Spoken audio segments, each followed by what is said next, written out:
Salut. J'espère que ta vie est badass, puis rock la fucking place.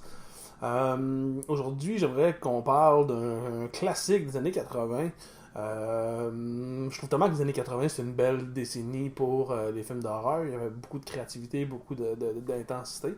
Donc, j'ai décidé de parler aujourd'hui de la trilogie des Maniac Cop. Donc, Maniac Cop, comme je dis, bon, c'est une trilogie, il y en a trois. Les trois ont été écrits par Larry Cohen, qui est un scénariste-réalisateur qui a fait des films comme God Told Me To. Qu'est-ce qu'il a fait d'autre? It's Alive, la trilogie, donc The Q de Serpent Wings, dans des films série B. Moi, j'ai un peu de misère avec Larry Cohen. J'ai pas vu tous ses films, mais j'en ai vu quelques-uns, puis j'ai trouvé ça un petit peu moyen. Mais c'est également réalisé par William Lustig. Dans le fond, il est majoritairement reconnu pour avoir réalisé le film Maniac, donc avec Joe Spinell. Il y a eu un remake avec Elijah Wood que j'ai beaucoup aimé. Puis ce qui est drôle, c'est que j'ai pas tant aimé l'original. J'ai essayé de l'écouter une couple de fois, pas tous les fois, je sais pas, j'y crois pas. Je crois pas que Joe Spinell il est comme charmant à ce point-là pour que toutes les filles viennent chez eux, puis que tu sais qu'il est une même, puis tu sais, j'ai aimé le concept, mais tu sais, la façon que c'est réalisé, j'avais pas tant aimé ça. Fait que, mais j'avais beaucoup aimé le remake, j'avais trouvé que c'était original d'avoir fait ça tout à la première personne. Je crois que c'était une bonne idée. Donc tu sais, étrangement, c'est un réalisateur puis un scénariste que je traite pas tant que ça. Puis le fait qu'ils soient ensemble, le fait que j'ai vraiment beaucoup aimé Maniac Cop. Le premier, je l'avais vu lorsque j'étais très jeune et ça m'avait fait freaker un peu. Donc, qu'est-ce que ça parle, les Maniac Cop? Donc, si je parle du premier, en fait, commençons par dire que ça met en vedette Bruce Campbell, connu pour les opéras de la terreur, donc les Evil Dead, majoritairement, mais il y a également plein d'autres films, il a fait énormément de films. Il y a aussi Tom Atkins qui joue dedans, donc encore un très gros nom des années 80, il joué dans The Fog, il a joué dans le film de Sansu, je sais qu'en français ça s'appelle Extra Sansu, Night of the Creeps. Donc, Tom Atkins dans Halloween 3 également. Donc, c'est un acteur que j'adore. Je trouve vraiment qu'il y a il y a un bon talent pour faire le gars sérieux et le gars un peu fâché, drôle, tu sais, qui ne s'en laisse pas imposer. Donc, tu sais, il fait souvent ce personnage-là, mais je l'aime bien, ce personnage-là, fait que c'est très bien. Et on a également Robert Zedar, qui est celui qui fait Maniac Cop. Encore là, il a fait beaucoup de films des années 80. Je sais qu'il faisait un des méchants dans Tango et Cash avec Stallone et Kurt Russell, qui est un excellent film. Bon, il a fait beaucoup de films de série B, beaucoup de trucs plus ou moins connus, mais moi c'est un acteur que j'aime bien. Le monde le reconnaît parce qu'il a une espèce de mâchoire de l'apocalypse, genre. Il y a vraiment une mâchoire. Je pense que c'était une espèce d'handicap ou un truc de gêne qui avait pas. Je sais pas trop en tout cas, mais en tout cas, c'est ça. Puis dans le fond, ce qui est drôle, c'est que Robert Zedar puis Bruce Campbell ont tous les deux le surnom de Chin, genre, donc la mâchoire, parce que les deux ils ont particulièrement Zedar parce que lui c'est comme toute la grosse mâchoire, tandis que Bruce Campbell c'est comme pas mal le menton, mais c'est ça, fait que c'est ça pour le premier Maniac Cop. Il y a également beaucoup de caméos, donc je sais que Sam Raimi qui apparaît dedans. Je me rappelle plus toutes les autres, là, mais en tout cas, c'est comme plein de gens. Le premier, c'est dans le fond l'histoire de un policier qui a été mis en prison et qui s'est fait tuer en prison par des méchants. Puis, il fait comme revenir d'entre les morts, puis il se met à tuer des gens, des civils, ainsi que des policiers pour exercer sa vengeance. C'est assez simple, mais dans le fond, ce qu'on suit, c'est qu'on suit l'histoire à la fois de Bruce Campbell, qui est un policier assez jeune, assez nouveau, qui patrouille et qui, dans le fond, trompe sa femme avec une autre policière, puis sa femme se fait tuer par Maniac Cop. Donc c'est lui qui se fait accuser à tort de ce meurtre-là. Puis on a Tom Atkins, qui est un policier senior, qui enquête là-dessus parce qu'il trouve que certains trucs marchent pas, puis c'est pas Bruce Campbell qui a fait ça, fait qu'il enquête à savoir qu'est-ce qui se passe vraiment. Donc c'est un excellent film, j'aime vraiment beaucoup, beaucoup ce film-là. Tu sais, un des passes que j'aime vraiment beaucoup, c'est que l'officier Maniac Cop s'appelle Matt Cordell. Déjà là, c'est un nom qui est vraiment badass.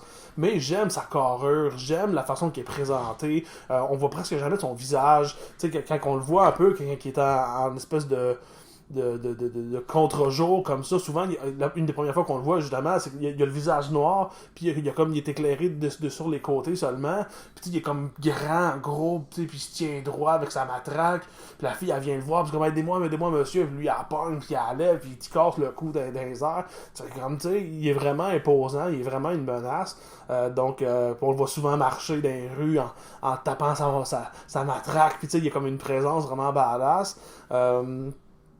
L'histoire se développe assez bien. C'est comme c'est pas un film qui il y a beaucoup d'action, mais il y en a quand même pas mal vers la fin. Mais c'est un bon look back des années 80. Un truc que j'aime moins, c'est que il y a pas énormément de gore comparément, mettons, aux films des années 80, puis même à ce que William Lustig a la tendance à faire comme film. Dans le fond, on prend ça que, comme Maniac, c'était quand même sanglant. Les kills dans Maniac Cop sont pas si intenses que ça, mais c'est quand même bien, ça vaut la peine. Je trouve que c'est quand même un bon petit film à regarder. Je trouve que, on parle souvent, j'adore Jason, mais on parle souvent, mettons, des icônes de l'horreur comme étant tout le temps les 5 mêmes, Leatherface, Freddy, Ghostface. Puis il y en a souvent qu'on oublie, puis je trouve que Matt Cordell a définitivement sa place dans le monde des killers iconiques.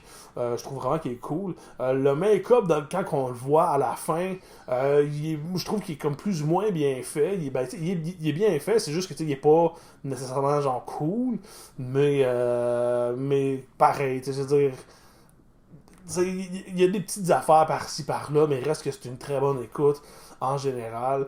Je leur conseille. Un truc que j'aurais trouvé cool, c'est que William Lustig aurait pu continuer de faire de sa carrière une espèce de franchise thématique de Maniac. Étant donné qu'il a fait Maniac puis Maniac Cop, ça aurait pu être un autre film genre Maniac Fireman, Maniac City Councilman, Maniac Lumberjack. Ça aurait dû s'arrêter genre original comme truc, right? Maintenant, Maniac Cop 2, Rapidos, dans le fond, Maniac Cop, Matt Cordell ne meurt pas à la fin du 1 et continue son rampage à travers les rues de New York. Il se fait comme se lier d'amitié avec un tueur en série qui tue des danseuses érotiques. Donc, il est assez dingue, ce personnage-là. Puis, dans le fond, il y a Bruce Campbell qui est là également, qui essaye de convaincre son amie policière que tout est correct, que tout est revenu comme faut. Et c'est pas le cas. Et dans le fond, on a droit à un nouveau personnage qui est l'inspecteur Sean quelque chose, je me souviens plus. Mais en tout cas, il est interprété par Robert Davey, un acteur aussi qui a vraiment une vraiment gueule cool. Dans le fond, il fait un des méchants dans le film Les Goonies. Il fait un des frères Fratelli, celui qui arrête pas de chanter tout le temps. Mais il joue dans Die Hard, il joue dans plein d'autres films aussi. C'est vraiment un gars qui a vraiment une sale gueule. Mais il est vraiment cool, j'adore ce gars-là. Là-dedans aussi, il fait comme son policier un peu noir avec son chapeau, puis avec sa cigarette. C'est vraiment nice. Puis dans le fond, lui, justement, il enquête sur Matt Cordell. Puis encore là, on reste dans le truc vraiment très simple. Matt tue du monde, puis le policier essaye de prouver, puis de convaincre les gens autour de lui que c'est vraiment Matt Cordell qui est revenu d'entre les morts pour tuer. C'est jamais expliqué vraiment tout à fait de comment qu'il revient. à part dans le 3, mais dans le 1 puis dans le 2, c'est pas expliqué vraiment. Puis dans le fond, dans le premier, dans le deuxième, excuse, dans le fond, le docteur, l'inspecteur, là, interprété par Robert Davey, il se lie un peu malgré lui à une psychologue qui... puis les deux s'entendent pas vraiment. Dans le fond, ils ont vraiment une vision différente des choses, mais ils commencent à se comprendre par rapport aux événements qui arrivent. Puis les deux sont les seuls à croire à Matt Cordell. Le 2 est un excellent film également. Je peux quasiment dire qu'il est meilleur que le premier. J'ai beaucoup aimé le premier, mais le deuxième, je trouve vraiment qu'il est vraiment fucking cool.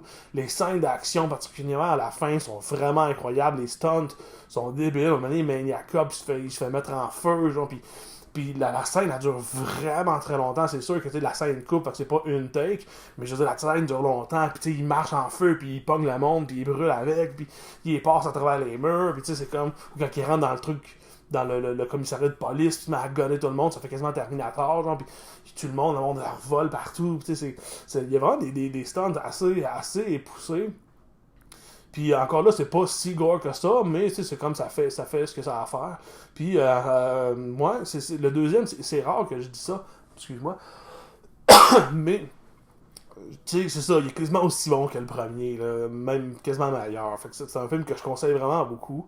Par rapport à Maniac Cop 3, c'est un film qui a eu énormément de problèmes lorsqu'ils ont tourné les films, parce que les investisseurs du troisième étaient japonais, et le scénario, au départ écrit par Larry Cohen, le personnage principal était un homme afro-américain, et les Japonais voulaient pas, voulaient qu'il ramène Robert Davey, qui était dans le deuxième, l'inspecteur, ils voulaient qu'il ramène ce gars-là. Fait que là, ils ont dû changer le scénario à la dernière minute, ils ont coupé des affaires, puis le film est comme vraiment confus, c'est vraiment dur à suivre. Dans le fond, en gros, l'histoire, c'est que c'est un gars qui a un genre de prêtre qui fait du vaudou. Puis, dans le fond, le prêtre, il ramène Matt Cordell à la vie parce qu'il se fait tuer dans le 2. Désolé, spoiler. Mais il se fait tuer dans le 2, mais il revient. En fait, c'est pas tant un spoiler parce qu'on voit à la fin qu'il meurt pas. Mais en tout cas, c'est pour dire qu'il le ramène à la vie, puis là, il continue à faire son rampage, mais disons, parallèlement à ça, on suit l'histoire de Robert Davey, qui est comme, il y a une relation un peu père-fille avec une autre inspecteur de police. Puis, dans le fond, pendant un braquage d'une pharmacie, elle se fait comme tirer. Puis, en tout cas, de la manière que les journalistes ont filmé ça pour avoir un scoop, puis pour, tu sais, ils ont comme fait semblant que l'inspecteur, elle a tué le méchant, mais elle a tué froidement la caissière. Puis, dans le fond, ils blâment la police pour ça, alors que c'est pas ça qui s'est passé. Fait que là, Matt Cordell apprend ça pour une raison qu'on sait pas, puis il décide d'essayer de protéger cette fille-là, puis c'est la même chose pour Robert Davey. Fait que les deux ont un peu la même quête, si on peut dire, pour arriver à, tu sais, mais Matt Cordell, il est plus assassin, tu sais, il bute tout le monde, mais il reste que, c'est ça, il bute tout le monde sur le chemin de ceux qui ont fait du mal à cette fille-là. Ça fait quasiment un peu Bride of Frankenstein. D'habitude, c'est un truc que j'aime pas tant, mais il y a certaines bases dans le film que j'ai trouvé que c'était comme intéressant par rapport à ça. Ou encore une fois, il y a une espèce de cascade où Maniac Cop est en feu, puis la fille, il tient une fille dans les mains, puis elle est en feu aussi, puis ils font comme marcher, puis ça a de quoi de vraiment une image assez forte. Encore là, il y a des stunts qui sont vraiment, vraiment très bien. Mais le film, il perd un peu de sa... il sait pas trop où ce qui s'en va, étant donné qu'ils ont coupé plein de scènes, puis que tu sais, c'est un peu incohérent, on sait jamais pourquoi le prêtre vaudou ramène Matt Cordell, on apprend juste pas, puis il y a plein de trous comme ça, fait que c'est un peu dommage que la série se termine sur une note comme ça, parce que les deux premiers étaient vraiment cool, même qu'on apprend un peu dans le 2. Dans le premier, on apprend un peu le backstory de Matt Cordell, mais on l'apprend beaucoup plus dans le deuxième, qui fait que c'est quasiment un setup contre lui, fait que c'était déjà un policier qui aimait varger, mais c'était quelqu'un de bien, puis il s'est comme fait faire un genre de complot contre lui, puis il en est mort, fait que c'est un peu pour ça qu'il revient, genre. Fait que... Mais c'est ça, le troisième, il manque de direction un peu. Puis même, en fait, quand ils ont tourné le film, puis qu'ils ont fini, William Lustig, le réalisateur, a comme sa rough cut, on peut dire. Il était de 50, je sais pas si c'est 51 minutes. Les producteurs, ils voulaient pas. Ils voulaient que Larry Cohen réécrive des scènes, mais lui, il disait, ben, si je suis pas payé pour le faire, je le ferai pas. Les producteurs ont décidé de pas le payer, fait qu'il a rien écrit. Fait que William Lustig, il était payé avec ça, puis il fallait qu'il retourne les scènes, puis il a dit, fuck off, moi, je tente pas d'autres scènes, je m'en vais. Fait qu'il a sacré le projet-là, puis c'est un autre gars qui est venu pour finir le film. Fait que, ça explique un peu pourquoi le film est un peu bâtard, puis qu'il s'en va un peu partout. Ce qui est dommage, en fait, parce que, je veux dire, s'il aurait laissé faire un peu ce qu'il veut, il a prouvé qu'avec les deux premiers, les deux savaient où s'en allait. Fait que c'est dommage un peu qu'ils ont coupé l'herbe sur le pied puis que la série finisse un peu broche à foin. Mais reste que c'est une série que je recommande, particulièrement les deux premiers. Je trouve que c'est des films qui valent la peine, qui ont leur place dans le panthéon du gore, pas du gore, mais de l'horreur années 80. Donc, moi, j'ai une copie qui a été faite en Suède, je pense. Donc, il est en anglais, pas de sous-titres. Ou ben, en fait, il y a des sous-titres, mais en suédois, ça sert à rien. Mais je sais qu'il y a différentes compagnies. Je pense que c'est. Je sais pas si c'est Arrow qui ont sorti le premier. Ou Synapse. Je pense que c'est Synapse Film qui ont sorti le premier. Puis Blue Underground ont sorti le 2 puis le 3. Fait que ils sont quand même disponibles là, assez facilement, je pense. Donc, je vous recommande Maniac Cop. Robert Zedar, il est fucking badass. Et sur ces belles paroles, je te dis rock and roll.